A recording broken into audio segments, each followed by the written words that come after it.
はい。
Ladies and gentlemen, welcome to this side event sponsored by UN Watch and NGO Monitor on international humanitarian conflict. They make the propellant from sugar and fertilizer. Here is the fertilizer bought from Israel. You can see the Hebrew words. This is a fertilizer supplied to them as civilian goods for their agriculture. It's being used here, as you can see, to make propellant for rockets. They used steel pipes that we sold them for irrigation. And from that, you see the rockets. Dozens try to smuggle them into Gaza through Iran. This was caught in May last year. So imported rockets started being smuggled in.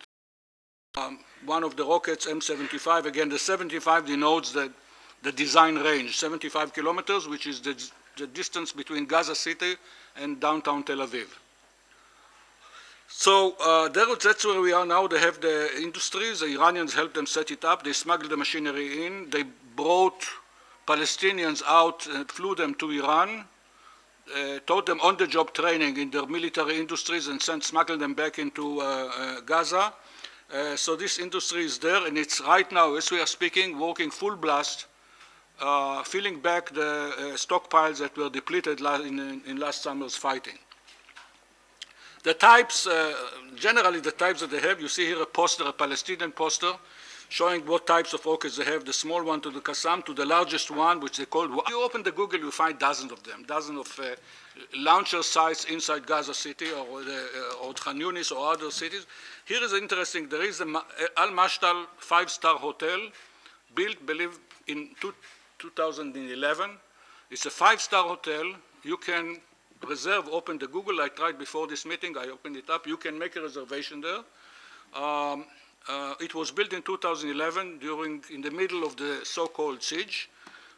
So if you, the launcher is here at the foothill because it's full of journalists. So very clever how to prevent Israel from destroying this thing. This hotel is not, as far as I know, it's not hit until this very day. Looking at the numbers, statistics, I won't go into this, the whole set of numbers, but counting according to our sources, they fired during these 14 years almost 20,000. So that's what happened during these 14 years, but you know, the warheads are not large. So each warhead is small, but with such numbers, staggering numbers, they add up. And when you take with some simplifying assumptions how many rockets were fired of each type, when they fired at Tel Aviv, it must be M75s because nothing else reaches Tel Aviv, or Fajrs. When they fire at the Gaza Strip, the neighborhoods near Gaza Strip, so it must be the Qassam. So you make the simplifying assumption, and you come to the amazing number of 187 tons of warheads that they dropped on Israel during this campaign until now. This is, ladies and gentlemen, the bomb load of 6 B-52s, believe it or not. Each warhead is small, but with the numbers, they add up.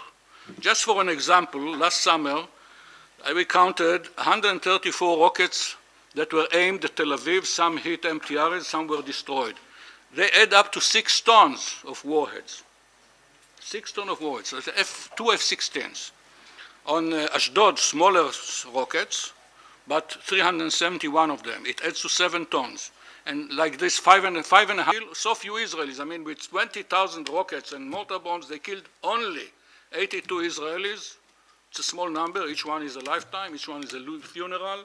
Each one is a story, but it's few. So he's not the only one. I personally saw Palestinians claiming in meetings that those are not least our active defense system that shoot rockets out of the sky, but this is the last line of defense. As I said, there are 2 other layers. This is the command and control, the emergency services, the passive defense, and finally the active defense, which makes a difference. So to conclude with this very brief presentation of 14 years of assault and Israeli defense, the Gaza rockets are not fireworks. They are lethal weapons designed to kill. Each warhead contains steel balls and steel shards in order to increase the effect of the warhead to kill people in the open. Who came to grandchild, they wrote,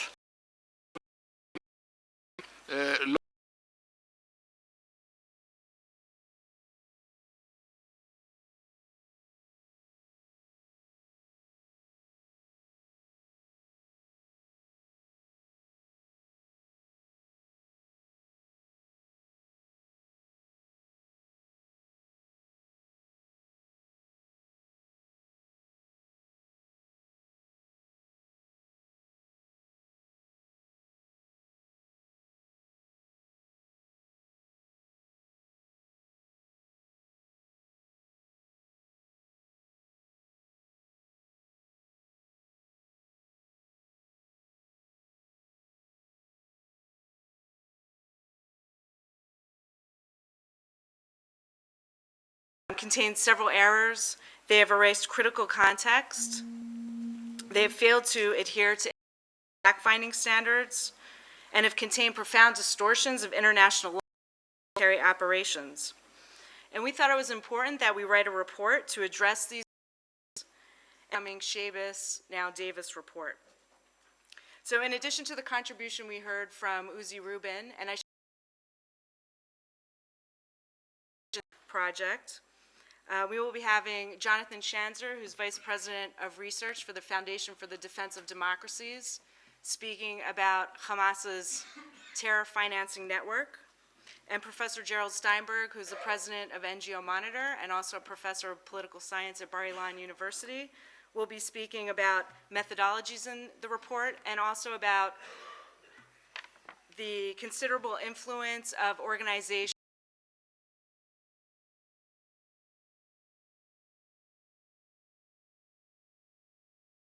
General Richard Kemp, Major General Michael Jones, and Professor Jeff Korn to speak about those aspects.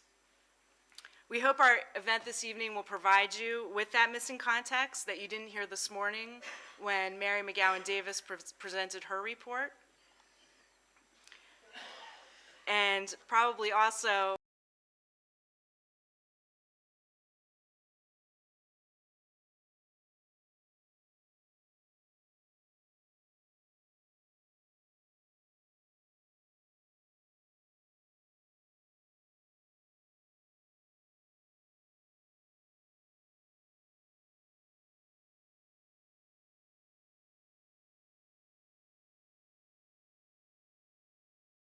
exploiting the legal blockade of the Gaza Strip, they had created this economy, transfer that between, and this is these and other things that you wouldn't think as essential goods going into the Gaza Strip. But more importantly, Hamas was taxing these goods. 10, upwards of 20, perhaps even 30%, depending on the reports that we heard. And so this enabled Hamas to reap a huge amount of money during this time when Morsi was in power. But that all came to an abrupt halt again 1 year later. This coincided with the rise of Abdel Fattah al-Sisi, the new leader of Egypt, who has since shut down upwards of 2,000 of those smuggling tunnels. Essentially, within months, destroyed Hamas's economy.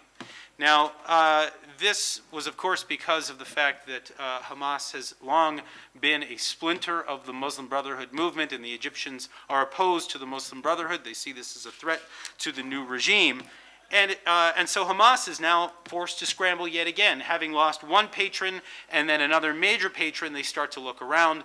That's when we see the unity government that is forged between the Palestinian Authority and Hamas just before the outbreak of the war last summer. And the goal there was essentially to try to get the Palestinian Authority to allow for the greater flow of goods and services to the Gaza Strip. The goal was to have the Palestinian Authority provide a sort of assurance to the international community that they would be able to oversee and make sure that rockets and other weaponry would not get through.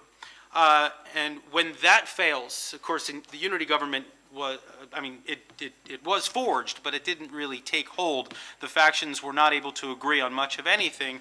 And it's at that point that we begin to see a real fracturing within Hamas, and we start to see factions begin to take matters into their own hands. And that means this is ordered by the Turkish of Bank, the credit for the of and branch of that are located inside Turkey that are dealing with Hamas finances on a regular basis.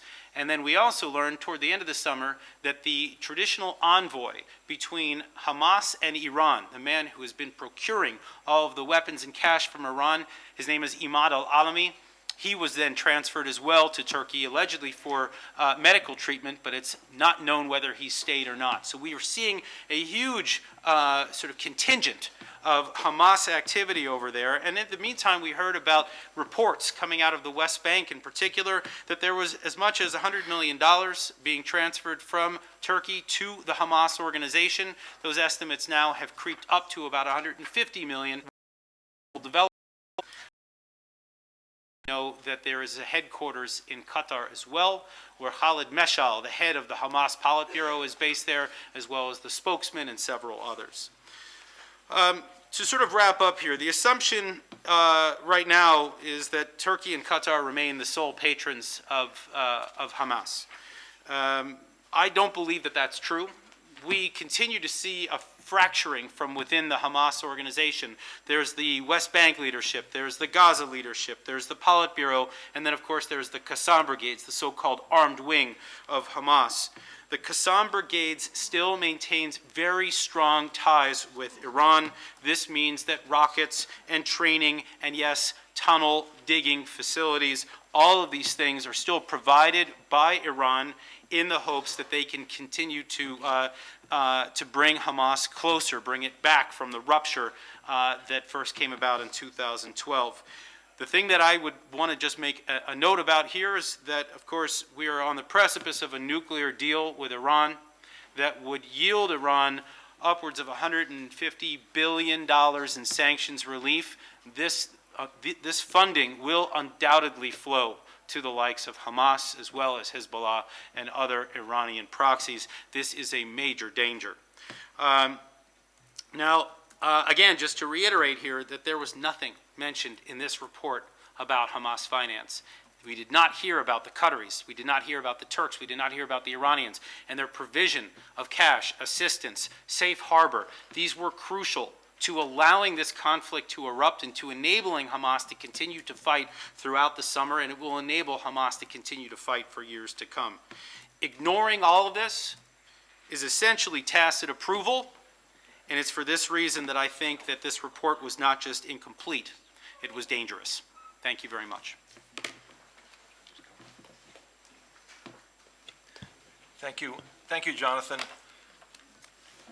When we sat down almost about 8 or 9 months ago and tried to examine what we were going to expect, what was then called the Shaibas Commission, the Commission of Inquiry, the COI, we had the model of the Goldstone report. Now, to his credit, Judge Goldstone recognized a number of months after he published that report and presented it here, that in fact, his report that had his name on it, almost 500 pages, was essentially devoid of facts. It was a compilation of NGO allegations, accusations, claims, myths, slogans, but no military expertise. They were writing a report about a war, and there was no military expertise. They didn't want to hear from military experts who actually knew something. What they did was they cut and paste from NGO reports. And to his credit, Judge Goldstone, as he became aware day after the report was published of, I'll use the term inadequacies, but I think that's an inadequate term, of that report that had his name on it, he had the courage to write an article in the Washington Post and said, if I had known then what I know now, I would not have published this report. And what did he know? He knew that the basic allegations, the entire purpose of this exercise, to blame Israel, to accuse Israel, the modern blood libel, that Israel was intentionally killing civilians in Gaza, was false. Unfortunately, we're now back in a similar situation. Professor William Shaibas became the next Goldstone, chosen by the countries that form the majority of the UN Human Rights Council to prepare another such indictment, the same methodology. Now, Professor Schabas was forced to resign, I should say, before he finished that report, although he claims to have written most of the report before. And Mary McGowan Davis then inherited the same process. And when we look at this report, there's some differences. In the Goldstone report, there was almost no mention of Hamas rockets. I think there were a page or two. But none of what we heard today from Uzi Rubin, none of the details. There were 4,563 rockets and mortars fired at Israel. Every one is a war crime. But since none of the NGO community that forms the foundation for the political activities that go on under the guise of the Human Rights Council cared or reported or were interested in the details of this industry, of taking humanitarian aid and using it for rockets to attack Israeli civilians, it didn't get into these reports. Same thing's true with concrete or the Iranian connection. Those are all war crimes, and yet they're somehow missing. The problem with this process, the problems with this process, there are many of them. I don't have time to go, although we'd be here forever. But the problems begin with the political agenda. They go on to the absence of fact-finding, what I call faith-based research. When you read the reports, you do not see any real fact-finding, no methodologies. Amnesty International says, B'Tselem, I think, was quoted 69 times. B'Tselem say, but that's set for focus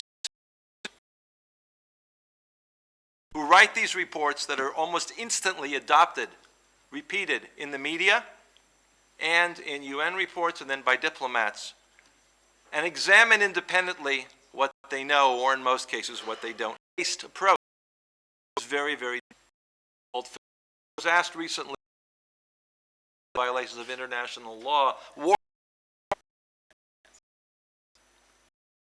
often, and Goldstone examples. Design the blank. What there's the Palestinian Ministry of Health, which is essentially Hamas in Gaza. I would say take those numbers with some caution. And then there's something called the UN OCHA Office for the Commissioner for Humanitarian Assistance. That's why we have a legal advisor here. OCHA, which has a protection cluster, and they created this protection cluster because they're back in 9 essentially now in Gaza. They know there was is absurd. There's other language, but I think that's good enough for this purpose. And we have that documented in detail in this report. Now, what did the NGOs actually do? The NGO community actually do. They were very active, as they always are during this war, and they produced hundreds of publications almost every day throughout this period. I did not do a PowerPoint. I've learned from Uzi next time to do this. But if you look at the book and you look at the tables that are there, we have listed, we have 5 major NGOs, Human Rights Watch. There was a lot of very disproportionate manner against Israel.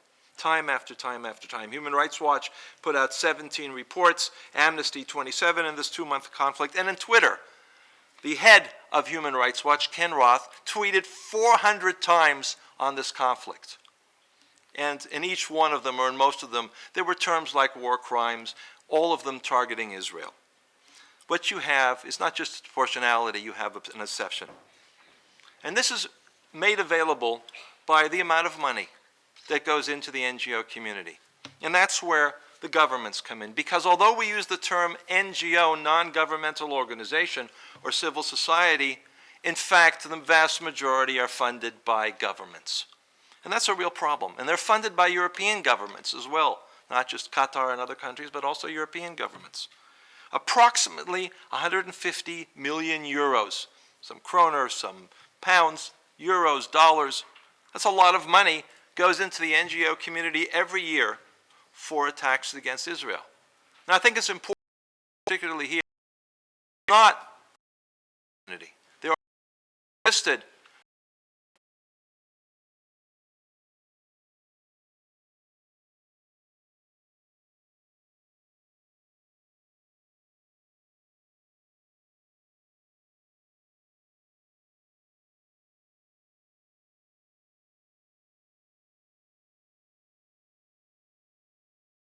reports that we heard presented this morning. There are a lot of recommendations that we make in this process, but since the time is limited, I'm going to just focus on one of them. The governments that provide this funding, the British government that provides the funding for medical aid for Palestinians, very centrally involved in false accusations. The Norwegian government that funds through NORWAC a gentleman by the name of, doctor by the name of Mads Gilbert, one of 4 experts listed in this report. Another one is sitting in this room, Colonel Richard Kemp, who will soon address you. Richard, you might want to find out whether you can get your name removed from that not overly august company. When Mads Gilbert is listed as a medical expert by a UN report, there's something wrong with the system. So I would suggest that those member governments, not only of the Human Rights Council, but also who provide the funding through various frameworks like the European Instrument for Democracy and Human Rights, like the Norwegian Refugee Council, like so many of those frameworks, without the due diligence, without examining what is being done with that money, I think that is also an important outcome of this process, which can perhaps contribute to the restoration of the genuine moral universal foundations of human rights. Thank you very much. Okay, thanks very much. And there are copies available of our book in the back, so feel free to take a copy. And as well, there are copies available on our website.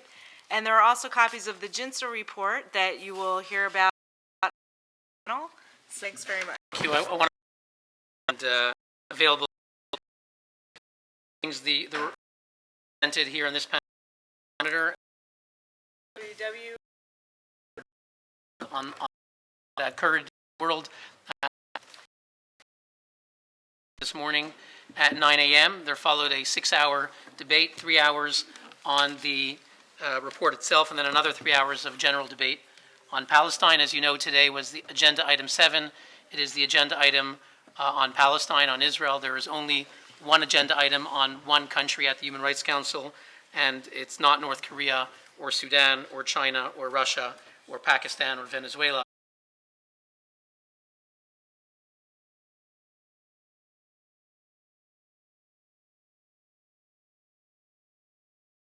Here is going to join us as well, and we'll, in a moment, we'll begin this panel.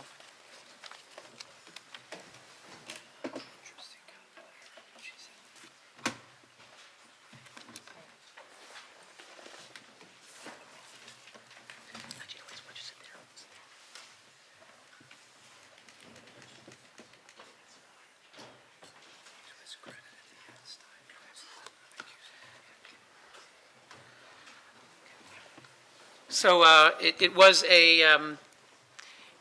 a significant presentation. The individuals on this panel, each of them intervened in the Human Rights Council plenary. They spoke for 2 minutes each, but now is a chance to give them a more substantial amount of time to speak. They also had an opportunity to address the UN press corps. We are greatly fortunate to have someone with such significant warfighting experience to be with us here on the panel. Next to him is Lieutenant Colonel Geoffrey Korn. Both of them are retired military officers. Professor Korn is a law professor at the South Texas College. He's presidential research professor. He formerly served as the senior law of war expert for the U.S. Army. Both of these individuals participated in a task force on the Gaza conflict commissioned by GINSA and published a significant report, which you can see on the website of GINSA. And with that, I will turn the floor over. I have the privilege to turn the floor over to Major General Jones to introduce the report that they published and to present some of their findings with you. Thank you. Thank you very much. Thank you all for being here and for not only coming but staying for the second half of the program. My name is Mike Jones. I'm a retired U.S. Army general officer, and I participated in a study with 4 other retired general officers from the United States military. And this was a group of officers who are experienced Army, Air Force, and Marine Corps officers in combat, in legal targeting, and in conflict in urban areas. The report that we authored was GINSA-sponsored, but an independent report by the 5 members of the study team. We were advised by a number of experts to include a military historian, Elliot Cohen, and also by Lieutenant Colonel and Professor Geoffrey, an expert in the law of armed conflict. The focus of our report was on what should the United States learn from the Gaza conflict. It was not an attempt to adjudicate the conflict, say we learn from it. The nature of conflict is creating a state where non-state organizations are in fact gaining specifically organized conventional operations. They're organized with not just infantry brigades and so forth, but with specialized organizations for intelligence, for logistics, special operations forces, and the like. What you would expect to see in any conventional reach conclusion. New as a method to protect themselves and their resources, to lines and maneuver against active engagements. Now, and the rapidity of how quickly they were able to create these tunnels, which were fairly sophisticated, new. Much as trenches were used in World War I to create the ability to maneuver on a battlefield that otherwise people were not able to. We believe that Hamas came up with this technique to restore their ability to maneuver. One of the differences, though, is that rather than trench lines, these are tunnels that are in built-up areas and dense urban areas, often originated inside of homes, private houses, protected areas like mosques and other locations that are not normally places where military forces would be operating. So you have those type of innovative techniques that Hamas implemented. There were a number of others that are in the report that you can read. And it ranged all the way to other techniques to position themselves and to blend in with the civilian population in order to do several things. First of all, by blending with the civilian population, knowing that their enemy would abide by the law of armed conflict and include the danger of collateral damage in their calculation in making an attack decision, that it was a way to try to protect themselves. But the other thing that we concluded was, by virtue of their location, was to ensure that the attacks that inevitably would occur would in fact produce the kinds of civilian casualties and collateral damage that they could then use to exploit in the international information domain. We saw this both in the doctrinal manual that Hamas had produced and disseminated to its forces, as well as conclusive information about their behavior. The third area was what I would group in the very capable Hamas information campaign, using both the public media and social media to accomplish their broader objectives. Our group came to the conclusion that Hamas and other armed groups escalated military operations with no misperception or even intent to defeat the Israeli Defense Forces militarily. There was no concept that they thought that they would somehow win a military victory. Rather, it was clear to us that their strategic intent was to win the information war with military operations and activities supporting the information effort. More importantly, through the manipulation of public media access and innovative use of social media, we believe that Hamas exploited the civilian casualties that it may not have caused, but was certainly responsible for. And this is an important distinction that I think we should make. I think it's very important to distinguish between what the cause of collateral damage is and where the responsibility lies for the collateral damage.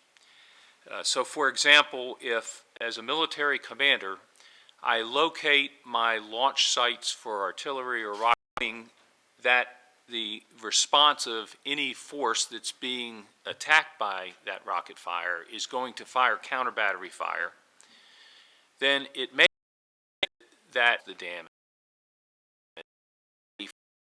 with the first place. A very important, and that knowing the penalties and that was done, and that is a lawfare in certain circles.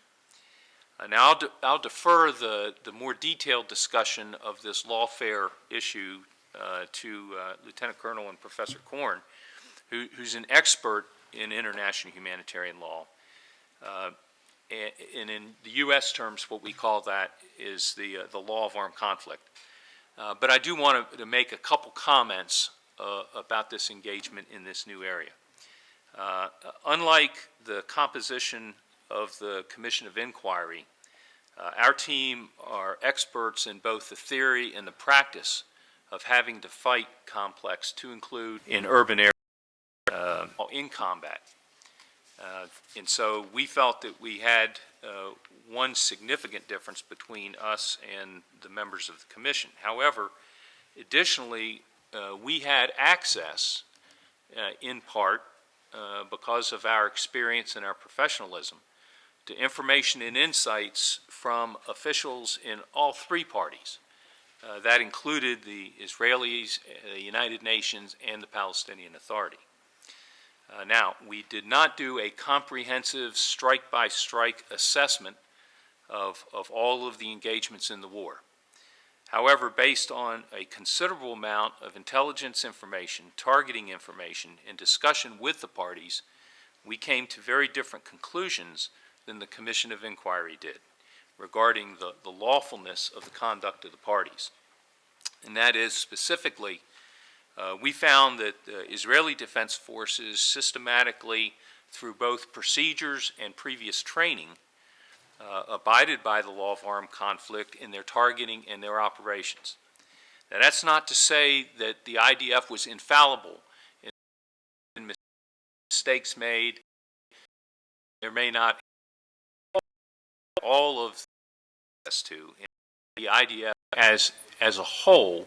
When we looked at all of the body of knowledge that we had access to, in our judgment, the IDF deliberately complied with the law of armed conflict in its targeting, and it did not indiscriminately kill civilians. Conversely, Hamas and the other armed groups in Gaza purposely and habitually violated international law in several areas.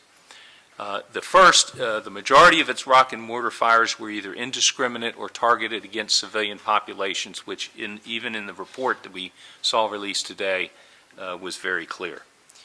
Additionally, they located their firing positions, their command and control headquarters, their arms and weapons storage, ammunition storage deliberately in civilian locations where combat would inevitably result in civilian casualties. And they did this without a military necessity to do so. And military necessity is a very important point. There sometimes is a misconception that the only place one could put a firing position in Gaza is in an urban built-up area, and nothing could be further from the truth. There are many areas that are not built-up areas in Gaza. If you were going to build a tunnel in order to then protect the firing position, there's no reason on earth that you would have to build it so that the firing position was next to a yard that was not popular.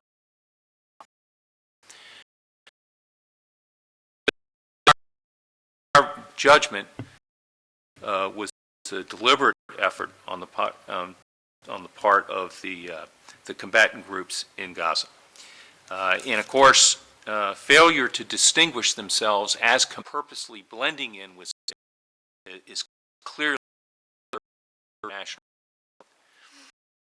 What I would like to more we kind of look. Well, first off, I express my gratitude for taking this presentation, thoughtfully views on also our reaction, participate prepared by the my background. I'd like to offer for being involved. I'm a passionate must be raised, and that vital role suffering of war. Passionately due to inherent necessity and human concern is to one to its evolution since inception, which is a balance between military necessity and humanity. And so my concern is that when interpretations of the law distort that balance to one extreme or the other, and warfighters in the future don't get often to choose the wars they're asked to fight. Their nations require them to do it, and we live in a very chaotic world. I think all of you recognize that the ability to predict whose military is going to have to be fighting what conflict in the next month or the next year or the next decade is impossible. But when these forces are asked by their nation or told by their nation to engage in hostilities, they have a mission to accomplish in a very difficult environment against enemies who make that environment all the more difficult by their willful, deliberate, and systematic violation of the law. So my interest in this was to assist the generals in ensuring that their assessment reflected an accurate foundation of law. And they didn't need much help in that, to be very candid, because they had grown up in a culture that embraced compliance with the law, and they all had an intuitive instinct for the law. So a little polishing at the edges with terminology here and there was principally my function for the report that they prepared. My interest, whenever I see a report such as the one that was released today, was to look at it and ask myself, is this report accurately reflecting the true nature of both military that application law? Because if it's issued by a measure of the United States in the future, in the debilitating forces to because men and women who fight on behalf of democracies are moral human beings who come from a culture that respects life and are asked to do a very difficult and terrible function on our nations. What the law can have a corrosive there, no matter how illegal the conduct of an enemy may be in locating its vital assets in the civilian community or cloaking itself in the appearance of civilian, it doesn't eliminate the need of the military commander to execute the mission and accomplish the mission. So if we don't hold both sides accountable for their obligation to take measures to mitigate the risks to the civilian population, we're creating a false expectation that simply condemning the effects of combat will have a protective effect for civilians in the future, when in fact it has the exact opposite effect, because it encourages the enemy to create situations where a military that considers itself professional will have no alternative other than to engage in hostilities that produce that effect. Interest to ensure balance has to be the Commission's report and the recognized between Israel of armed between two armed organized groups, or maybe Israel, the IDF, and a group of armed organized groups that were in a coalition. And that was an important point to start from. Start point of the Commission, and we have to start there. This was not a conflict between an army and a group of civilians.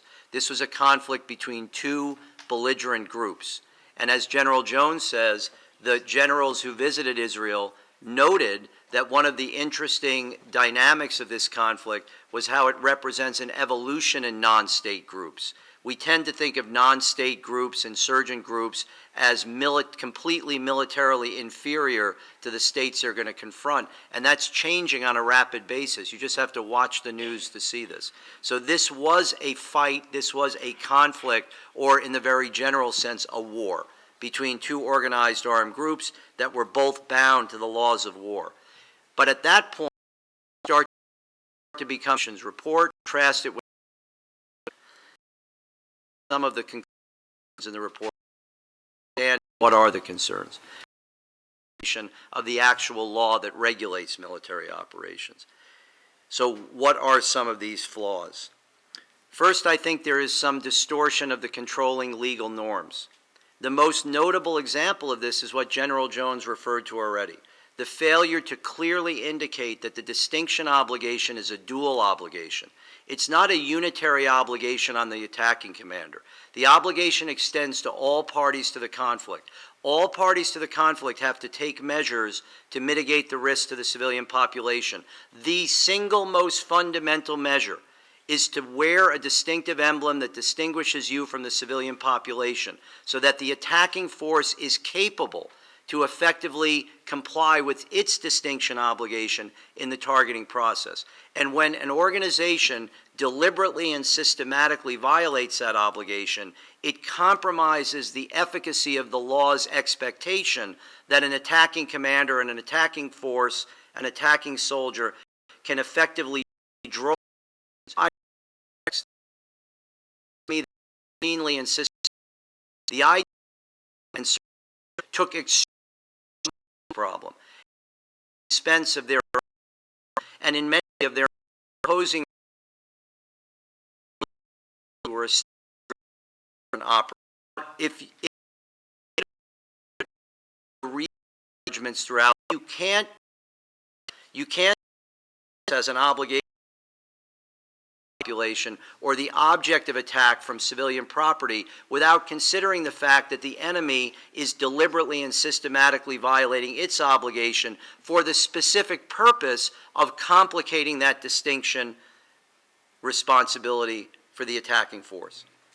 So perhaps we shouldn't be surprised that a non-state group is disinterested in respecting this fundamental rule of law. That's one thing. But to ignore the effect of that violation on the broader assessment of compliance or noncompliance by the state party is extremely problematic, and I think undermines the legal foundation for many of the conclusions that the report reaches. I think that foundational flaw is also reflected in what the General noted, which is this, in the end, was a report that focused principally on the conduct of hostilities in close combat operations in an urban environment where you're fighting an asymmetric enemy that is highly capable, highly lethal, highly organized, but making no effort to respect the law. And to engage in that assessment without a solid foundation of military operational expertise to inform your judgments. And let me be clear, I'm not suggesting by any means that only a military professional is capable of making these judgments. But in terms of the factual foundation to support a judgment, you would think that the Commission would have a voracious appetite for the views of people like General Jones and the generals that accompanied him to Israel, like Colonel Kemp and the general officers that he's assembled on his group to assess the conflict. And yet in the report, all I've been able to see is one reference to a military expert who is not identified that assisted the Commission. We don't know what assistance was provided. We don't know the extent of the assistance. We don't know the nature of the opinions. And we don't know the background of this military expert. And I think that's very unfortunate. Because if a report like this is going to resonate with people in the profession of arms, they are going to look at the foundation in order to decide whether to give the opinion probative weight. Right? This is a basic axiom of opinions, right? The opinion is only as good as the foundation that supports it. So if you were to imagine that you were a general in the French army or the Danish army or the British army or you name it, and you got this report and you're looking at it trying to decide how significant of an influence this should be on my assessment of my future operations, consider how the fact that it was not sufficiently informed by military, not legal, military operational experts would influence your reaction to the report. And I think that's a flaw in the foundation. The other piece of this that I think is very troubling is the tendency to engage in what I've called effects-based judgments of military operations. And this is laced throughout the report, that our tendency is to look at the effects of combat and infer an ipso facto violation as a result of those effects. We saw it this morning in the presentation, actually. The terminology of massive destruction, overwhelming civilian casualties, the weighting of children casualties more than other casualties.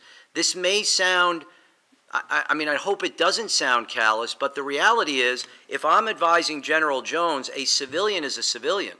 It doesn't matter whether it's a child or an adult. If it's a civilian, that's a protected individual, and we have to do everything feasible to avoid risk of inadvertent harm to that individual.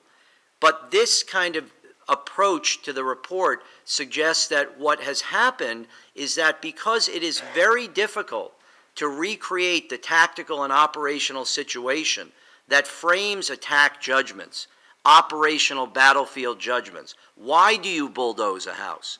In the abstract, you can say a house is there and it's bulldozed, that looks awful. But if we don't back up and say, what was the mission? What was the enemy? What was the time constraint? What options did you have? What troops did you have available? What was the intelligence estimate on what was happening in that house? Was it booby-trapped? Were other houses booby-trapped? If you don't factor all of that into the equation, then you don't have the proper considerations to judge whether the effect you observe was in fact excessive or within the margin of appreciation that the law applies to a military commander in that complex situation. And yet what we tend to do, and I think what the report does frequently, is to rely on effects to draw an automatic conclusion or certainly a strong inference of illegality. That is extremely dangerous because imagine you're the non-state enemy. You are encouraged now and incentivized to create a tactical situation where the commander has no choice other than to produce the effect of destruction of civilian property and harm to civilian human beings because you will take advantage of that by leveraging that as the touchstone of the immoral and illegal conduct of your opponent. And then the final piece of this that I think is so interesting is what I think is the failure to consider the kind of macro institutional commitment to the law or lack thereof to frame the way you approach individual incidents of potential violation. And by that, what I mean is when I look at the IDF, when the generals looked at the IDF, they looked at an institution that made an extremely significant effort to understand and implement the law of armed conflict through training, through the involvement of military lawyers in every phase of the operational planning, execution, and assessment process, through extraordinary use of precautionary measures related to the attack, even at the risk of tactical initiative, through decisions related to timing of attack, selection of weapons, et cetera, et cetera.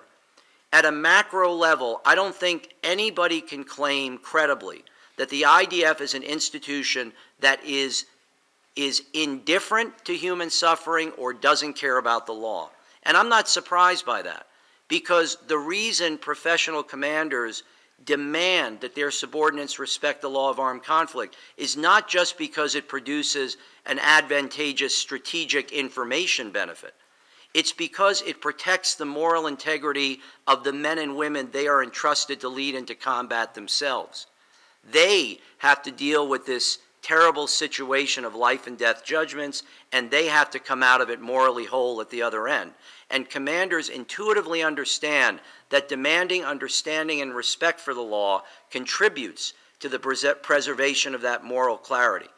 On the other side, you had an organization that not only didn't care about the law, took it one step further. They exploited their violations of the law in an attempt to neuter the combat power of their opponent, because they knew full well exactly what I just said, that the IDF was an institution that was going to demand compliance with the law even in the most complex battlefield situation.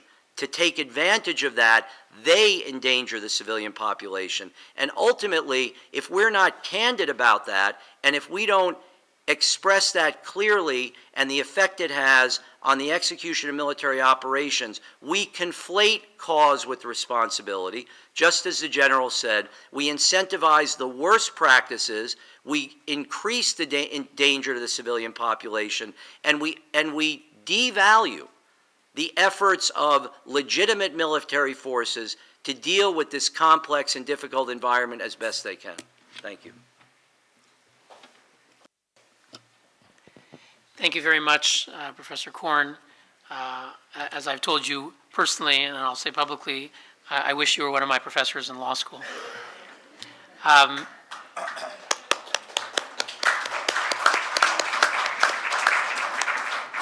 And as I've told him, he hasn't seen my exams.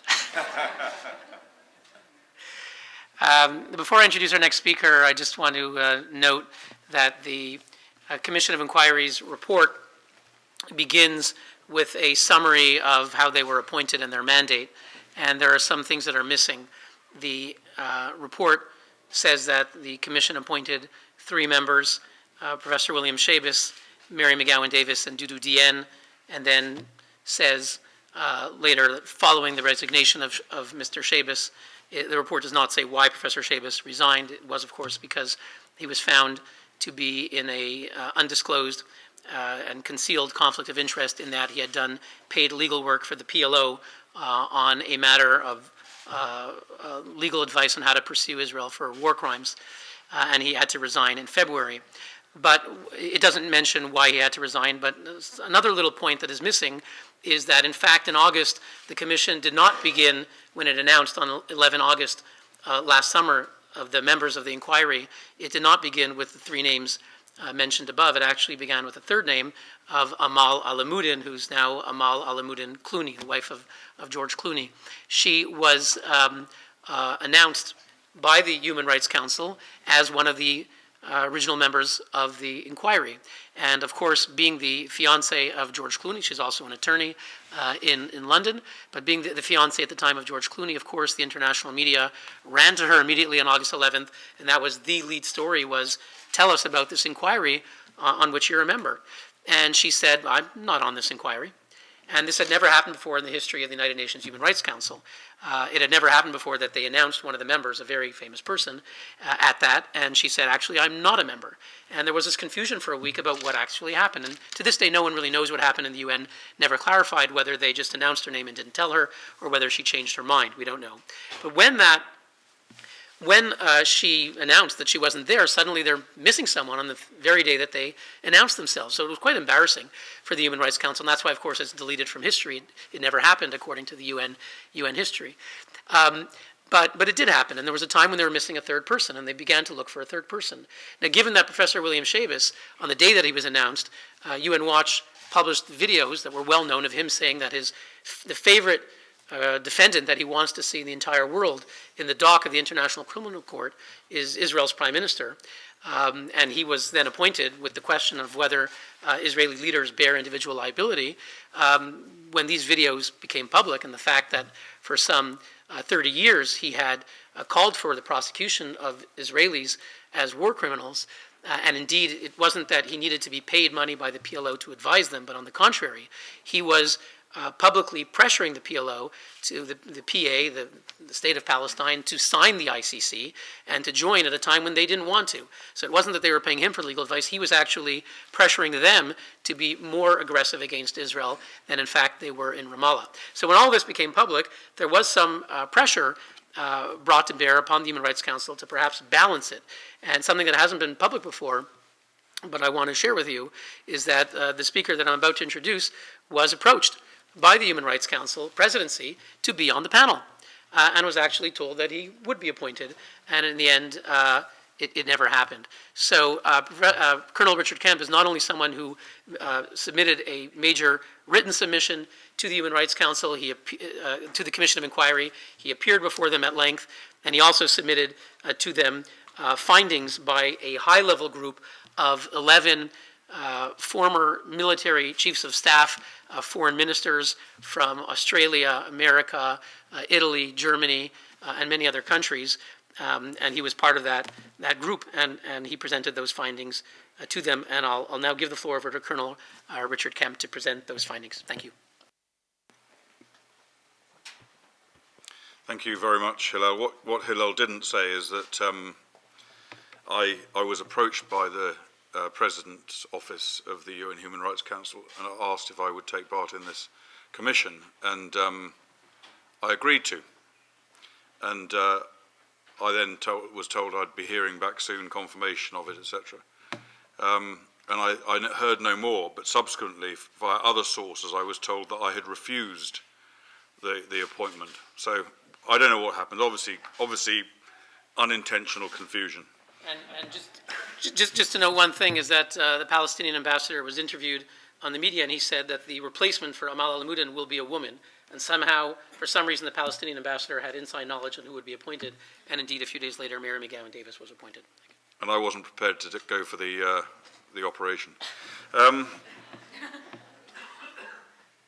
Well, first of all, thank you very much to you all for coming and listening to us. And secondly, thank you particularly to United Nations Watch and NGO Monitor Hillel and Gerald for organising this event and for organising so smoothly the various other events that have taken place to try and get, as far as we possibly can, the truth out into the UN Human Rights Commission. So I really commend both of you for your efforts.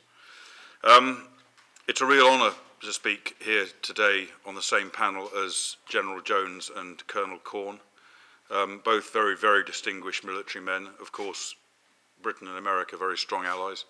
And I've met Colonel Corn before. We had the pleasure of speaking together, or I had the pleasure, I didn't say it was a pleasure for him.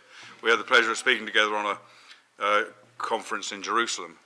But having heard both him and General Jones speaking today, I'm just so pleased that there are two voices of sanity out there who are prepared to stand up and speak objectively about this situation, because there's so few people who are prepared to do so. So it's an honour to be sitting here. There's been a little bit of a build-up recently, which probably has been met by dismay in some quarters, of people who are prepared, experts, who are prepared, it seems, to stand up and tell the truth about what's been happening in Israel and Gaza. And I've already mentioned, and you've heard the readout from General Jones and Colonel Corn's group, obviously a very important group, visited Israel, came up with the opposite findings pretty much of the United Nations Human Rights Council. There were two US lawyers, and I'm afraid I've forgotten their names now, but two US lawyers recently, I think about a month ago, published a very compelling report about the Israeli legal system, how the Israelis apply the laws of armed conflict, the laws of war, and how they investigate allegations of either breaches of the law of war or other forms of misbehavior by Israeli soldiers. It's a very powerful, strong report.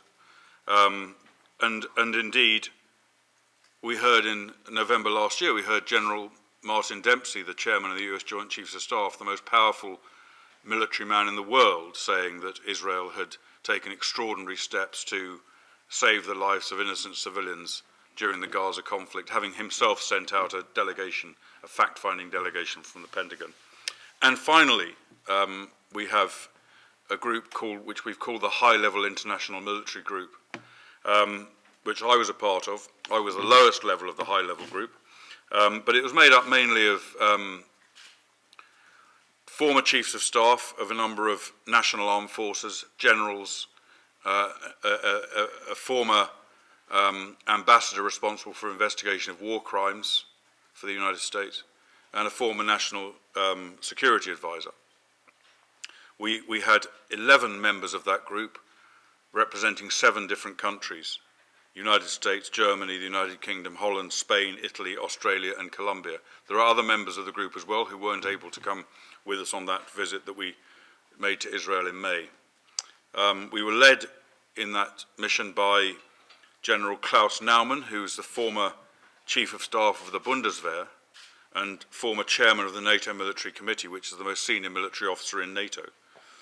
And we also had with us Giulio Terzi, the former foreign minister of Italy. So it was a powerful group. They were completely independent. No one told them what to say.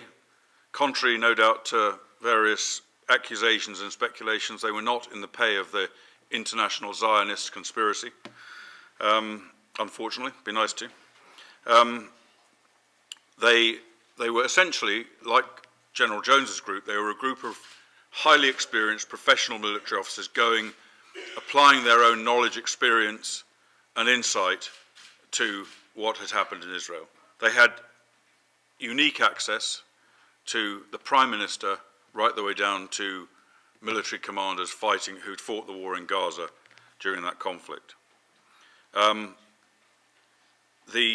just going to briefly, I'm not going to go through this in detail because actually it won't surprise anyone probably to know that the major findings of that group were very similar to the findings of General Jones's group because, of course, these were people, there was one American general among them from the US Air Force, but they weren't all Americans, but they were all pretty much all NATO allies and therefore were used to operating to similar doctrines and had similar experiences of military operations. So it's hardly surprising that they essentially came to very similar conclusions. The report they will produce, they've only produced an interim report so far, they will produce a more detailed report in the autumn. But I'm not going to therefore go through all of those findings again because we've heard pretty much all of the things they came up with. But I just want to mention a couple of key ones. And one thing that sort of struck me really from their interim report was the comment made, and this is, as I say, from senior officers representing 7 different national militaries. And they said, the Israel Defense Force employed a series of precautionary measures to reduce civilian casualties. Each of our own armies is, of course, committed to protecting civilian life during combat, but none of us is aware of any army that takes such extensive measures as did the IDF last summer to protect the lives of the civilian population in such circumstances. Now, I agree with that comment as well.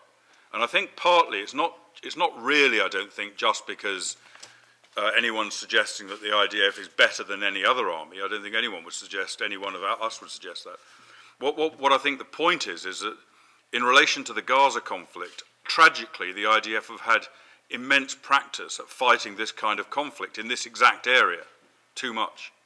And not only that, but they also, whereas the British and the American forces will fight in huge areas of Afghanistan, vast areas of Iraq, places like Libya, in the case of the Americans now, even Syria, and other countries around the world. So we don't quite have the focus on a single small area that the IDF managed to have on the Gaza Strip. The intelligence they were able to collect on it, the expertise they had on it, the long knowledge, lengthy knowledge they had, enabled them, I think, to take their moral standards, their laws, and bring the two things together and come up with a series of very detailed measures that few other people would be able to accomplish. I mean, if you're fighting, let's say, the Battle of Fallujah, is it likely to be reasonable you'll know the phone numbers of all the houses there and be able to ring them up or send text messages to people or make contacts to trusted intermediaries? No, it's not likely, but it was possible and it did happen in Gaza. So I think that's part of the reason why that was the case. But whatever the reason is, that was the case, and I think it's quite a striking finding from that group. Another thing that struck us all was the extent to which the IDF went in restraining themselves from carrying out attacks against confirmed Hamas targets when they knew that civilians were present there and would result in disproportionate death. Even to the extent, and I'm not going to repeat the cases now because I was told some of this stuff in confidence, but even to the extent that Israeli Defense Force restraint on attacking targets resulted in the deaths of Israeli citizens during that conflict because the targets weren't struck. I'm not saying, again, that is not unique either. In British and American forces there are a number of occasions when we have restrained ourselves or taken, in some cases, deliberate action where our soldiers have died to save the lives of civilians. So It's not necessarily unique, but it is something worth bearing in mind. It's something worth keeping in one's mind. And the second kind of striking point, I think, was the immense effort that the IDF went to, which I don't think, as far as I know, is mentioned in that report, and I have read it, but I don't remember seeing it. The immense effort the IDF went to deliver humanitarian aid to the citizens of Gaza. They enabled the passage of vast quantities of humanitarian aid into Gaza. They maintained electricity supply, they maintained water supply. And it wasn't just that. It wasn't just that. That act has two major disadvantages. One of them is that very few armies in the world, when it carrying out active, lethal military operations against an enemy that's trying to kill you, very few armies in the world will then resupply that area, knowing that much of that resupply will get to your enemy. And knowing also, when you carry out humanitarian ceasefires for the purpose of resupplying the civilian population, that it gives the enemy an opportunity to regroup, to reposition themselves, to lick their wounds, and to get ready for the next round. That is something that few commanders would actually consider doing, I think, in most circumstances. The second aspect of that, which again few people know and is not well publicized, is that the crossing point that was used, the main crossing point that was used into Gaza, came under repeated attack from Hamas while the IDF was bringing humanitarian aid into the Gaza Strip for Hamas's own civilians. Attack after attack after attack, threatening Israeli soldiers, of course, and the Israeli civilians who were involved in manning the crossings. So, again, you know, and they carried on. They still did it. So, is this the apartheid state? Is this the state that's responsible for war crimes that we've heard about repeatedly in the UN Human Rights Council this morning?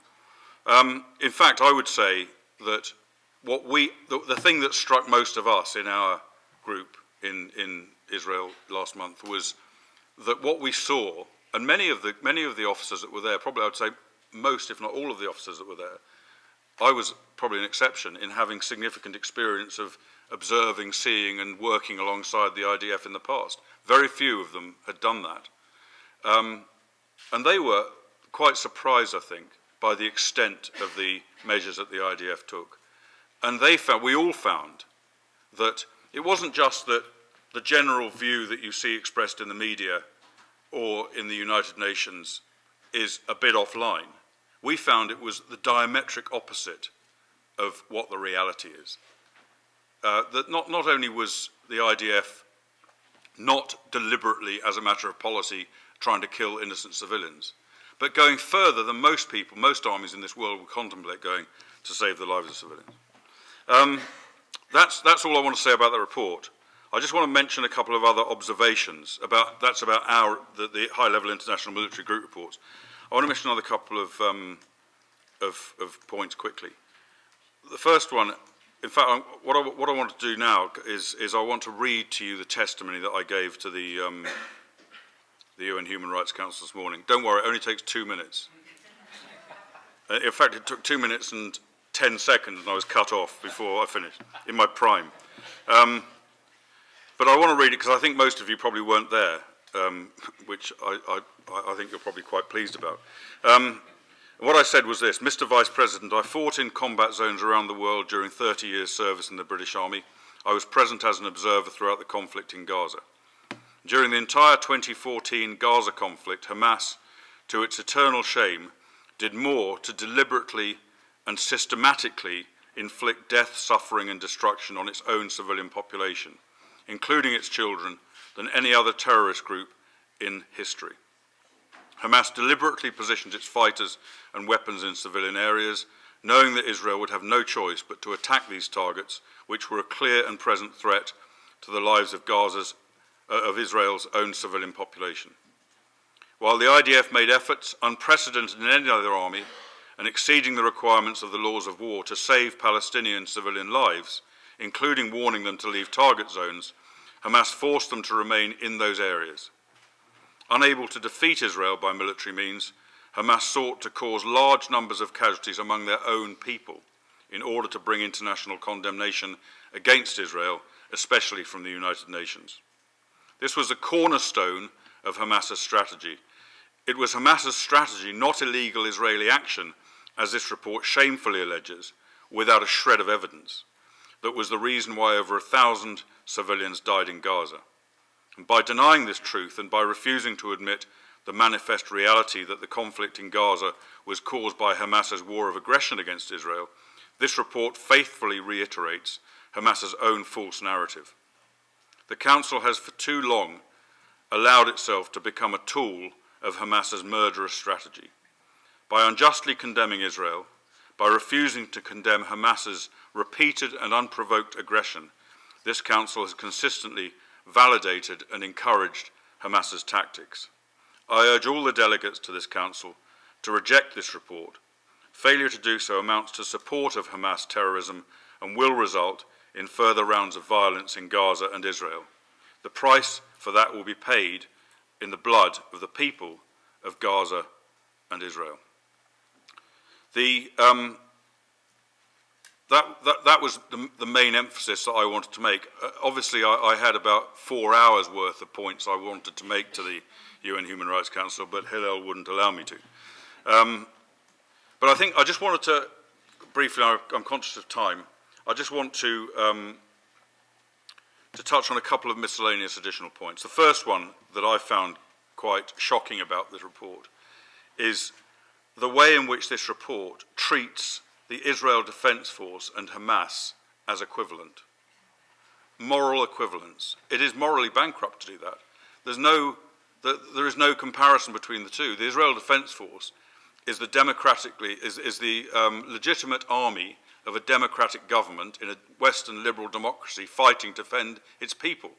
Hamas, on the other hand, is a ruthless terrorist organization, prescribed as a terrorist organization around the world, intent on subjugating and brutally suppressing and repressing the people in Gaza, and also intent on the destruction, by its charter, intent on the destruction of a member state of the United Nations, in other words, Israel. So what is the comparison? It's like comparing the United States Army and the Islamic State. Of course there's no comparison. How can a United Nations body that we pay our taxes to keep in business, how can it draw that moral equivalence between the Hamas and the Israel Defense Force? The IDF is not perfect, and the General, I think, or Colonel Corn mentioned it just now, that the IDF isn't perfect. They make mistakes, like our army, like the British Army makes mistakes. There are errors of judgment made by commanders in the heat of battle, or because they've got too little sleep, or whatever it might be. But there are errors of judgment made. Mistakes happen as a result. There's a very big difference, again, between somebody who's sitting in a command center in Tel Aviv directing air operations and somebody who's actually pinned down in the alleyways of Shajaria in Gaza with shell fire around them, with people sniping at them with machine guns, with the possible of suicide attack, with maybe casualties being taken, with the fog of war and everything that you know about and associate with war. There's a big difference between the kind of judgment you can make in those circumstances. Equipment goes wrong. You know how often does your computer freeze? How often does some microwave in your house not work properly? Do you have microwaves in Switzerland? I don't know. But this stuff all goes wrong. And of course it goes wrong 10 times as often in the heat of battle. Missiles that cost thousands of pounds that are supposed to hit a target will go over there. Radios break down at the critical moment. Command and control systems fail. Intelligence fails. Intelligence, I spent a lot of my time working in intelligence, and I can tell you intelligence is an art, not a science. And more often than not, actually, it's wrong. That may be a slight exaggeration, but I think the reality is that even the most sophisticated terrorist organizations, intelligence organizations, often fail to produce an accurate result. So, and also every army has bad soldiers. I'm sure the US Army doesn't have any bad soldiers, but the British Army certainly has its share of bad soldiers, and the IDF, I'm sure, does as well. And they make mistakes because they're not very good at their job, or because maybe they're malicious. Or, you handing me something, tell me to shut up. Okay, I've got to shut up now. I'm going to just finish off very briefly.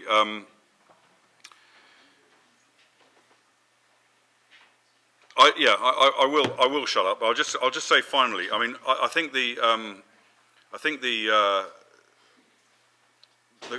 UN attitude towards Israel, so much of the media attitude towards Israel, the intention of the BDS movement to try and use things like the Gaza conflict to delegitimize Israel, to force Israel into the International Criminal Court, to ruin Israel internationally. It reminds me of a situation maybe back in the 30s where Western nations were appeasing the Nazis. This is like that, except it's like what's happening with this lawfare campaign is like the Western nations appeasing the Nazis and at the same time trying to prosecute the Poles who are trying to fight the Nazis off. That's the way I see it. Anyway, I apologise, Hillel, for going over time, and I'm now finally going to shut up.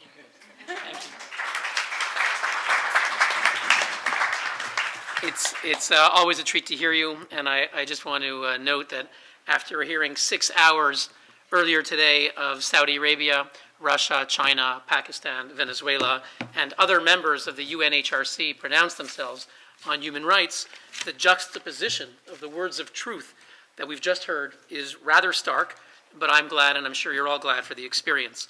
All of the presentations you saw will be posted on our YouTube channel, and I want to, at this point, thank all of our expert panelists on this panel and on the previous panel for making the trip to be with us here in Geneva on this important day.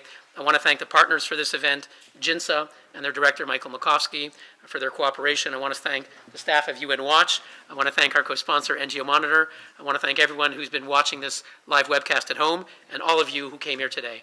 Thank you very much.